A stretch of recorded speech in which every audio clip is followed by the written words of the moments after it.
이재명 더불어민주당 대표가 어제 두 번째 검찰 조사를 받았습니다. 이 출석 날짜와 시간을 두고 신경전 벌였던 양측이 조사 과정에서도 팽팽한 기싸움을 이어간 것으로 알려졌는데요. 관련 내용 두 법률가와 함께 정리해 보겠습니다. 최단비 변호사, 이승훈 변호사와 함께합니다. 네, 어서 오세요. 안녕하세요. 네. 자, 먼저 여쭤보겠습니다. 어제 이재명 대표가 이제 두 번째 조사라고 하는데 1년 4개월 만에 이제 대장동 관련한 조사, 그러니까 첫 번째 18일 전에 있었던 첫 번째 이 검찰 조사는 이제 다른 내용이었던 거죠? 네, 맞습니다. 그러니까 이재명 대표가 받고 있는 혐의가 크게 세 가지로 분류할 수가 있는데 네네. 하나가 성남 FC, 그리고 하나가 대장동, 그리고 마지막이 이제 쌍방울과 관련된 것인데요. 예. 말씀하신 것처럼 첫 번째 소환 조사는 성남 FC 후원과 관련된 것이었습니다. 그때에도 이제 소환 조사 일정 조율과 관련되어서 굉장히 많은 얘기가 있었고요. 예. 이번에 조사는 말씀하신 것처럼 서울중앙지검에서 대장동과 관련된 조사로 소환 조사를 한 것인데 말씀하신 것처럼 이번에 소환 조사와 관련되어서도 시간이라든지 일정 조율과 관련된 많은 말들이 있었습니다. 네. 자, 뭐 이번 조사 내용에 대한 본격 대담 들어가기 전에 이재명 대표 입장을 먼저 들어보겠습니다. 어제 검찰 조사에 앞서서 이 검찰을 강하게 비판했는데요. 화면으로 만나보시죠. 윤석열 검사 독재 정권의 검찰답게 역시 수사가 아닌 정치를 하고 있었다는 느낌이 듭니다. 기소를 목표로 조작을 하고 있다는 느낌을 지울 수가 없습니다. 검사에 의한, 검사를 위한 검사의 나라가 돼가고 있습니다. 네, 이재명 대표의 입장 듣고 오셨는데, 자, 이렇게 지금 검찰과 이재명 대표 측 입장 차가 큰 상황입니다. 저희가 그래픽을 준비했는데요. 그래픽 보면서 간단하게 설명을 좀 드리겠습니다. 화면 띄워주시고요. 자, 이렇게 이제 소환의 횟수, 검찰에서는 2회 수사가 필요하다. 반면에 이재명 대표 측에서는 1회 수사로 충분하다. 또 어제 조사 관련해서도 9시 반에 조사를 시작하자는 검찰. 반면에 이재명 대표 측에선 10시 반에 출석하겠다. 실제 그렇게 이루어졌고요. 이렇게 차이가 있는 상황인데, 자, 이 변호사님, 지금 이런 좀 양측의 이런 신경전이랄까? 이런 부분 좀 어떻게 해석을 해야 될까요? 일단 팽팽한 신경전이라고 볼 수 있을 것 같고 이재명 대표 입장에서는 검찰에 끌려가지 않겠다라고 이제 주장하는 것이고 실제 이제 검찰이라고 하지 않고 윤석열 검사라는 표현을 쓰고 있거든요. 예. 그건 뭐냐면 윤석열 대통령이 아직도 대통령의 역할보다는 검사로서의 역할을 하면서 윤석열 라인을 통해서 굉장히 정적을 제거하기 위한 수사를 하고 있다라고 하는 정치적 비판을 하고 있는 거예요. 그래서 이건 공정한 수사가 아니고 유죄 확증 편향을 가지고 어차피 수사해 봐야 기소할 거 검찰을 신뢰하지 않기 때문에 법정에서 팽팽하게 다투겠다. 내가 적극적으로 소명해봤자 믿어주지 않는데 왜 여기에서 조사를 받을 것이냐라고 하는 것이고요. 이런 수사에 있어서도 그리고 정치에 있어서도 지금 협치가 안 되고 있잖아요. 실은 윤석열 대통령과 야당 대표 간에 9개월 동안 만남이 없기 때문에 그만큼 이게 경제를 같이 운영해야 될 대화 파트너를 수사의 대상으로만 보고 있구나라고 강력하게 비판한 것으로 보여집니다. 그 일종의 검찰 수사를 뭐 요식행위다, 뭐 이렇게 보고 어차피 중요한 부분은 이제 법정에서 다투겠다 이런 전략으로 말씀을 해주셨는데, 자, 어쨌든 검찰 쪽에서는 한 번 더 소환 조사가 필요하다라고 하고 이재명 대표 측에서 응할 생각이 크게 없어 보입니다. 이 어떻게 흘러갈까요, 이 부분? 일단 검찰에서는 이게 상황이 굉장히 오래된 얘기이고 복잡한 사안이기 때문에 한 번 소환 조사로는 어렵다, 한 번이 더 필요하다는 입장입니다. 근데 저는 그 부분에 대해서는 충분히 동의를 하고, 왜냐하면 대장동 같은 경우에는 여러 사람이 얽혀 있고 돈의 흐름이 굉장히 복잡하거든요. 그래서 한 번의 소환 조사로는 사실 끝나기 어려운 사건은 맞습니다. 근데 저는 여기에 대해서 이재명 대표의 이러한 검찰과의 기싸움이라고 할까요? 저는 이런 것들이 과연 국민에게 어떻게 보일지가 좀 의문이에요. 왜냐하면 일반 국민들 같은 경우에는 검찰이 소환 조사를 요청을 하고 일정을 조율할 수는 있습니다. 보통 일반 국민들 같은 경우에도 예를 들면은 뭐 생업에 종사해야 되기 때문에 다른 날로 조율해달라고 하면 조율을 해주거든요. 근데 그게 문제가 아니라 두 번이 필요하다라고 하는데 나는 한 번밖에 못 가겠다라든지 9시 반에 와달라라고 하는데 10시 반에 간다든지. 근데 예를 들면 9시 반에 오라는 이유는 굉장히 많은 한 100쪽 분량의 그런 질문지를 검찰이 준비를 했다라고 해요. 그럼 여기에 대해서 이거를 검사가 질문만 하더라도 이게 밤 9시 이후엔 야간 조사이기 때문에 동의가 없으면 조사를 할 수가 없거든요. 그러니까 12시간은 필요하다고 생각을 한 거예요. 근데 10시 반에 갔죠. 그리고 결국은 두 번이 필요하다고 하는데 한 번만 가겠다고 했습니다. 그 이유는 뭘까요? 쪼개기 소환 조사를 해서 야당 대표를 챙피 주려는 전략이다라고 검찰을 몰아세우려는 전 전략으로 보여서 일반 국민들이 봤을 때에는 보통 사람들이 검찰 조사를 저렇게 받을 수 있을까? 저는 그런 생각을 할 거라고 생각합니다. 지금 뭐 좀 들어봐야 될 것 같아요, 내용을. 네. 그러니까 이재명 대표는 그런 것 같아요. 예. 목표를 정한 수사다. 이재명 대표를 잡기 위해서 측근들까지도 다 잡아들이고 있기 때문에 이 검찰 조사에는 별로 응해봤자 필요가 없다라고 보는 거고요. 사실상 보면 우리가 대장동 수사가 본류였잖아요. 네. 그런데 성남 FC 수사를 먼저 하네. 그리고 또 백현동 사건이 성남 지청에 있었는데 이걸 중앙지검으로 가져오네. 그리고 쌍방울 수사도 또 하네. 도대체 이재명 대표에 대해서 언제까지 수사할 거야. 이건 대장동 사건 수사가 제대로 풀려나가지 않기 때문에 결국에는 다른 격가지들 수사까지도 신중하게 하는 것으로 보여지고요. 실제 윤석열 대통령이나 한동훈 법무장관이 그렇게 법치, 헌법을 중요시하지 않습니까? 그런데 우리 헌법상에는 진술 거부권이 있고 네. 또한 진술을 직접 할 수도 있고 진술서를 대체해서 할 수도 있어요. 그러니까 결국에는 자신을 위한 정적 제고용 수사를 하기 때문에 나도 그냥 법대로 하겠다, 헌법대로 하겠다는 거예요. 그리고 결국에는 법정에서 다투겠다고 하니까 결국에는 이건 뭐 검찰이 다른 방법은 없을 것으로 보여지고요. 저는 결국에는 검찰이 뭐 추가 소환 없이 기소할 가능성이 굉장히 높다 이렇게 보고 있습니다. 아까 최 변호사님께서는 필요성을 좀 얘기했으니까 이제 추가로 소환을 하더라도 이렇게 질문지 준비하고 진술서 준비해서 서로 읽는 방식으로 하면 사실 더 나갈 게 없다 뭐 이런 관측도 있는데 그런 부분에 대해서는 좀 어떻게 보십니까? 일단 검찰은 이 소환 조사를 요청을 할 겁니다. 그리고 이재명 대표는 스스로가 소환 조사에 응할 생각이 없다라고 했기 때문에 첫 번째 소환 조사에 응할 때에도 진술서로 가름한 거거든요. 네네. 검찰에 가서 진술을 하지 않겠다, 진술서로 가름하겠다라는 거라서 2차 소환 조사에도 전 진술서도 내지 않을 거라고 생각을 해요. 그리고 2차 소환 조사에 이재명 대표 입장에서 나가지 않아야 이것이 정치적인 탄압이고 정치적인 수사다라고 이제 지지자들한테 인정을 받을 수 있기 때문에 아까 이승훈 변호사님 말씀하신 것처럼 진술서 내지 않고 그리고 뭐 더 이상 소환 조사에 응하지 않고 그러면 아마 검찰은 그냥 기소를 하겠죠. 현재 가지고 있는 정보대로. 그렇게 해서 아마 법정에서 다툴 것인데 검찰 입장에서도 이재명 대표가 야당 대표이기 때문에 소환 조사를 할 때 굉장히 부담감을 느꼈을 겁니다. 근데 그럼에도 불구하고 소환 조사를 할 수밖에 없고 또 두 차례 소환 조사를 요청할 수밖에 없는 것이 법정에 갈 때 진술서 없이 아무것도 소환 조사하지 않고 그냥 가면 또 오히려 법정에서 불리할 수가 있거든요. 그렇기 네. 때문에 최대한 그런 방어권을 보장해주겠다라는 차원에서 소환 조사를 요청하고 2차 소환 조사도 요청했다. 저는 그렇게 해석하고 있습니다.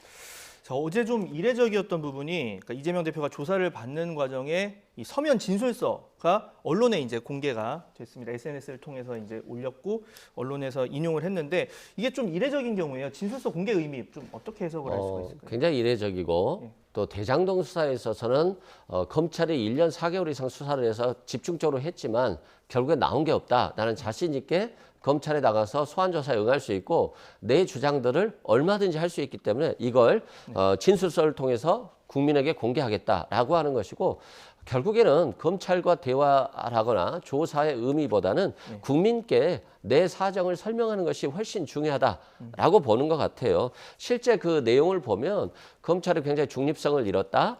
그리고 이 428억 뇌물 제공 약속 부분도 자신은 전혀 받은 게 없는데 왜 나를 조사하는지 모르겠다. 그리고 정말 428억을 받기로 했었으면 왜 그 2015년도에 검찰 주장대로 428억을 받기로 약속을 했는데 2016년도에 추가적으로 1,100억 원을 환수를 해요. 네. 어떻게 뇌물 받기로 한 사람이 1,100억을 뺏어올 수 있겠어요.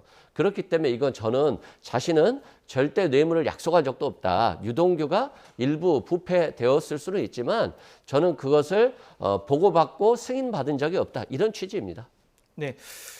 자, 뭐 지금 그 혐의에 관련된 부분을 말씀을 해주셨으니까 저희가 본격적으로 좀 이번 조사 내용의 쟁점을 좀 짚어보겠습니다. 저희가 3가지 정도로 이제 요약을 할 수가 있겠는데 관련 그래픽도 준비가 돼 있거든요. 제가 먼저 짧게 요약을 하고 두 분께 의견을 듣도록 하겠습니다. 자, 지금 보면 크게 첫 번째 배임 혐의, 그래서 대장동 개발 사업 관련 최종 결재권자로서 뭐 개입을 했는지 또 묵인을 했는지, 그리고 부패방지법과 이해충돌 방지법 위반, 그래서 미래신도시 개발 과정에서 어떤 뭐 내정 및 특혜 공모, 묵인이 있었는지, 그리고 뇌물, 뭐 정치자금 수수 이런 내용들이 있을 수 있겠는데 결국엔 이건 것 같아요. 지금까지 1년 4개월 동안 두 분 말씀처럼 길게 조사를 해왔고 처음으로 이재명 대표를 소환을 한 상황인데 이 혐의 관련해서는 그동안 뭐 여러 가지 검찰 입장에서 퍼즐을 맞췄다는 걸 입증하는 게 중요할 텐데 이 입증이 결국 이루어질까가 쟁점 아니겠습니까? 두 분 의견 한번 들어보고 싶은데요. 그러니까 이게 그 정치적인 수사다 이렇게 주장을 하는데 사실은 처음 수사는 이재명 대표를 향한 건 저는 아니라고 봅니다. 왜냐하면 그때는 그 배임과 관련돼서 뇌물과 관련된 정치자금법은 아니었거든요. 그래서 그 당시에는 오히려 지금 현재 여당이죠. 그 당시엔 야당에서 꼬리 자르기를 하는 게 아니냐 이런 얘기들도 나오는 상황이었어요.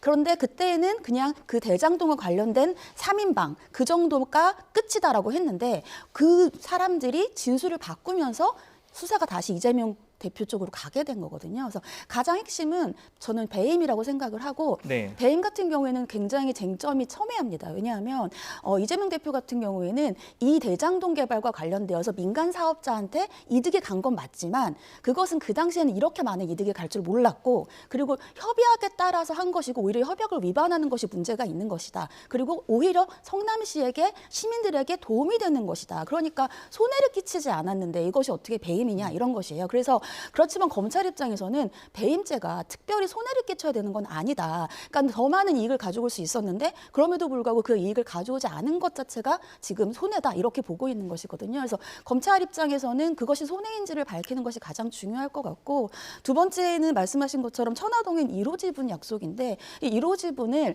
이재명 대표에게 주기로 약속을 했다는 거예요. 근데 아직까지 정확히 이 천화동인 1호가 누구의 소유인지가 나오진 않았습니다. 이게 검찰이 아직 밝히지 않은 것인지 재판 과정에서 밝히려고 하는 것인지는 아직은 불분명합니다만 그래서 이 부분 같은 경우에도 천화동인 1호의 소유자가 누구인지 왜냐면 여기에 대해서는 진술이 엇갈리거든요. 네. 이재명 대표 쪽으로 간다. 아니다. 내 거다. 이렇게 진술이 엇갈리기 때문에 그 두 가지가 가장 큰 쟁점이라고 보입니다. 이재명 대표는 업무상 배임을 하지 않았다는 거예요. 성남시에 손해를 끼치지 않았다는 겁니다. 왜 그러냐면 초과이익 환수 조항을 삭제한 게 아니라 우선 배당이 중요했다라고 보는 거예요. 위례 신도시 사업에서 1,100억 정도 수익이 난다고 그래서 5대5 비율로 나눴더니 사실상 수익이 300억밖에 안 나서 150억밖에 못 받았다는 거예요. 왜? 건설사들이 공사 대금을 부풀리고 비용을 부풀려서 결과적으로는 5대5로 나눈 의미가 없었다. 그렇기 때문에 대장동 사건에 있어서는 5대5로 나누지 않고 확정이익으로 1,822억을 먼저 받고 그다음에 공원 조성 비용으로 한 2,600억 정도를 회수했다는 거예요. 그러면 이것만 해도 4천억이 넘고 그럼에도 불구하고 부동산 경기가 굉장히 안 좋았고 빚내서 집 사라고 하는 그런 경기였었는데 갑자기 코로나 상황이 터지고 부동산 경기가 올라가면서 분양이 잘 되고 토지가가 올라가고 분양 대금이 올라갔거든요. 그렇기 때문에 이런 수익들이 많이 났으니까 자신은 터널 공사비로 1,100억을 또 환수했다는 거예요. 그래서 이걸 뺏긴 것에 대해서 오히려 대장동 일당이 이재명 대표 뭐 공산당 같은 사람 이렇게 비난을 했다는 거거든요. 그러면 결국에는 428억을 받았다라고 하는 것을 약속하지 않았다는 것이고 그리고 정여강 녹취록에 보면 유동규 씨가 김만배 씨가 유동규 씨한테 그런 말을 해요. 이거 428억 너 건 거 아니냐. 저수지에 있는 거 아니냐라고 하는데 유동규 씨는 거기에 대해서 말을 하지 않고 있고 실제 정민용 변호사도 자술서에서 그런 얘기를 써요. 유동규 씨 거다라고 네. 하는 거. 그렇기 때문에 검찰은 지금 자꾸 이재명 대표에게 불리한 것으로만 보려고 하는데 검찰은 진실 의무가 있는 거거든요. 그래서 이재명 대표에게 유리한 사정도 보고 불리한 사정도 봐야 되는데 불리한 사정만 보고 그것들이 실시간 언론에 유출되고 있기 때문에 검찰을 믿지 못한다. 결국에는 법정으로 가겠다. 이겁니다. 그런데 이 공소장을 보면은 또 이재명 대표가 공범으로는 적시가 안 됐단 말입니다. 이건 좀 어떤 의미로 해석해야 될까요? 그러니까 그 당시에 이 정진상 실장의 공소장에 공범으로 적시가 될 것인가 굉장히 사람들이 많이 관심을 가졌는데 공범으로 적시가 되지 않았습니다. 거기에 대해서 언론 보도들의 일부는 그러면 검찰이 여기에 대해서 공범으로까지 증거가 없는 게 입증할 아닌가. 자신이 없는 거 아닌가? 근데 저는 예. 그렇게 해석은 하지 않고요. 왜냐하면 정진상 실장 같은 경우라든지 다른 관계자 같은 경우에 이재명 대표가 공범으로 적시가 된다. 된다라고 한다면 그러면 그만큼과 관련된 증거를 먼저 제출을 해야 구속영장이 발부가 될 텐데 구속영장이 발부가 안 되고 기각이 되면 그때부터는 수사 동력을 잃습니다. 그런데 거기에 대해서는 공범으로 꼭 적시할 필요는 없어요. 그때 거기에서는 정치적인 동반자인가요? 그런 비슷한 단어를 썼거든요. 그 얘기는 정치적인 그러한 공동체라고 하는 것은 그 목적이 있다는 거예요. 왜 그럼 우리는 이 뇌물을 받았는가? 왜 우리는 이런 배임을 했는가? 결국은 그렇게 하면은 이재명 대표가 향후에 정치적으로 더욱더 성장할 수 있고 그러면 그 정치적인 성장하는 것들을 이익을 같이 향유한다는 거죠. 그럼 그것은 꼭 거기 그 공소장에 공범으로 적시할 필요는 없거든요. 그리고 그때까지만 하더라도 아직 이재명 대표가 소환된다거나 조사를 받은 바가 없기 때문에 이재명 대표를 소환하고 조사하고 그리고 제가 뭐 봤던 언론 보도들에 따르면 단순히 당사자들의 진술만 있는 게 아니라 녹취록이라든지 그런 것들이 또 다른 증거가 있다라고 검찰이 얘기를 하고 있기 때문에 그런 증거들로 이재명 대표의 공소장에 쓰면 되는 겁니다. 그래서 다 공범의 공소장에 반드시 공범이라고 써 있을 필요는 없다. 그래서 그것을 이렇게 확대 해석할 필요는 없다라고 생각합니다. 예. 제가 봤을 때는 검찰이 좀 자신이 없는 것 같아요. 왜냐하면 성남FC 사건 때는 두산건설과 성남시 관계자들을 기소하면서 공범으로 적시를 했었어요.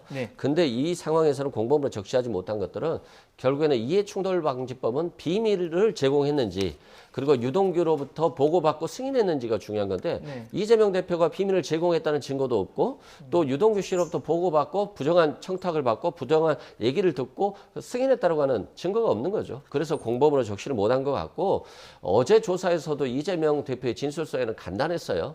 비밀을 제공한 적도 없고 유동규로부터 보고를 받은 적도 없다 이었습니다. 네.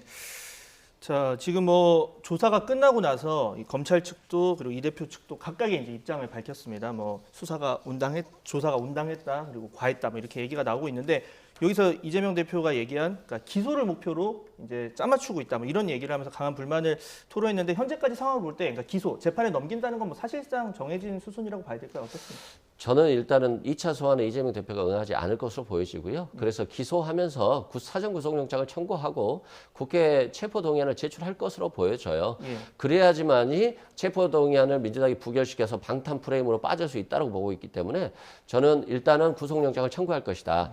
그리고 실제 이 조사를 통해서 더 이상 할 건 없다고 봐요. 1년 4개월 했는데 더 한다라고 한다면 뭐 그냥 끝까지 하겠다 하는 건데 저는 별로 나올 건 없다고 보고요. 1년 4개월 동안 안 나왔던 게 지금 와서 나오기가 쉽지 그렇죠. 않다. 그리고 지금 빨리 기소를 해서 불구속 기소를 해서 1심 판결을 총선 전에 나오게 하는 것이 오히려 검찰의 전략에 맞다라고 보여지고요. 그래서 저는 불구속 기소를 할 것으로 보여집니다. 자, 구속영장 청구 얘기 나왔으니까 사실 구속영장 청구에는 요건이 있잖아요. 뭐 도주 우려라든지 얼마나 혐의가 입증됐는지 증거인멸의 우려 이런 부분 뭐 율사들이시니까 이렇게 두루 봤을 때 그런 부분 포함해서 좀 어떻게 전망하십니까? 일단 구속영장 청구 같은 경우에는 범죄가 굉장히 중대하고 혐의가 소명이 되고 그리고 말씀하신 것처럼 증거인멸의 우려나 도주의 우려가 있어야 되는데 만약에 이재명 대표가 지금 현재 임시국회가 개설되어 있지 않다라고 한다면 저는 범죄 혐의가 소명이 되고 증거인멸의 우려가 있어서 구속영장 발부의 가능성이 있다라고 생각을 합니다. 그런데도 불구하고 지금 현재로는 말씀하신 것처럼 체포를 하려면 동의를 받아야 되기 때문에 구속영장을 신청은 하되 구속영장의 발부가 되지 않을 가능성이 훨씬 높고 그래서 아마 불구속으로 앞으로도 이제 계속 재판이 되지 않을까 하는데 저는 오히려 민주당이 과반을 가지고 있기 때문에 여기에 대해서 체포동의안을 의결을 해주지 않는다라고 한다면 더욱더 방탄 프레임을 통해서 국민들에게 비판을 받지 않을까. 그래서 저는 그 부분이 오히려 이재명 대표에게는 독이 될 것이다. 왜냐하면 이재명 대표가 계속해서 받는 것이 야당으로서의 대표로 방탄조끼를 입고 있다. 그리고 자신의 개인적인 문제를 가지고 당을 이용하고 있다. 이런 얘기들을 받고 있거든요. 그래서 저는 야당 입장에서는 오히려 그것이 더욱더 불리한 프레임으로 가는 것이 아닌가라는 생각을 합니다. 두 분 다 프레임에 대해서 이제 얘기해 주셨는데 뭐 간단하게 이제 시청자분 위해서 설명드리면 회기 중에 이제 현역 국회의원 체포를 하려면 뭐 현역 그 재적 의원의 절반 출석을 하고 그 표결에 참여를 해서 그 중에 절반이 이제 찬성을 해야 할 수 있는데 지금 민주당이 이제 다수 당인 상황이죠. 그래서 쉽지 않다는 얘기를 두 분이 해주신 거고 마지막으로 짧게 그렇다면 뭐 체포동의안이 부결되든 아니면 구속영장이 청구가 되고 그러니까 체포동의안이 부결되고 나서 그랬다면 뭐 검찰의 다음 수순은 어떻게 전망하시는지 그 부분에 대해서는 두 분 의견 짧게 들어보겠습니다. 저는 뭐 불구속 기소할 것으로 보여져요. 또한 이재명 대표가 사실상 영장 실질을 받을 가능성 거의 없다고 보여져요. 왜냐하면 윤석열 정부 들어서 법원이 눈치를 많이 볼 것으로 보여지고 영장을 청구하면 자판기처럼 다 나온다 이런 비판들이 많이 있거든요. 그래서 저는 불구속 기소할 것으로 보여지고 또 불체포 특권도 마찬가지예요. 헌법상 권한이잖아요. 불체포 특권이 생긴 이유가 야당만 수사하거나 야당에 대해서 일단 구속시켜보자라고 하는 것 때문에 불체포 특권이 생긴 거거든요. 그러면 이재명 대표 입장에서는 재판 과정에서 충분한 기회를 가지고 방어권을 행사해서 검찰의 주장에 대해서 대응한 이후에 1심 판결을 존중하겠다라고 하는 것이니까 저는 불체포 특권을 행사하는 것 자체가 별로 그 방탄 프레임에 빠질 만한 지금의 상황은 아닌 것으로 보여집니다. 네, 저도 불구속 기소할 거라고 보이고요. 예. 다만 이제 재판 과정에서 이제까지 검찰이 내지 않았던 그러한 핵심적인 증거들이 나올 거라고 생각을 합니다. 그러면 불구속 기소된 상황에서 재판을 받더라도 오히려 검찰의 소환 조사에서 아무 얘기도 하지 않고 진술서로만 가름했던 이재명 대표에게는 불리하게 작용할 것이다. 이렇게 예상합니다. 네, 뭐 그 불구속 기소에 대해서는 두 분 의견이 좀 동일하고 앞으로 입증 문제에 대해서 뭐 이런 부분에 대해서는 좀 확연한 어떻게 보면 생각차를 느낄 수 있었던 시간인 것 같습니다. 자, 오늘 이재명 대표 조사 관련 내용 이 최단비, 이승훈 두 율사와 함께 들어봤습니다. 네, 두 분 수고하셨습니다.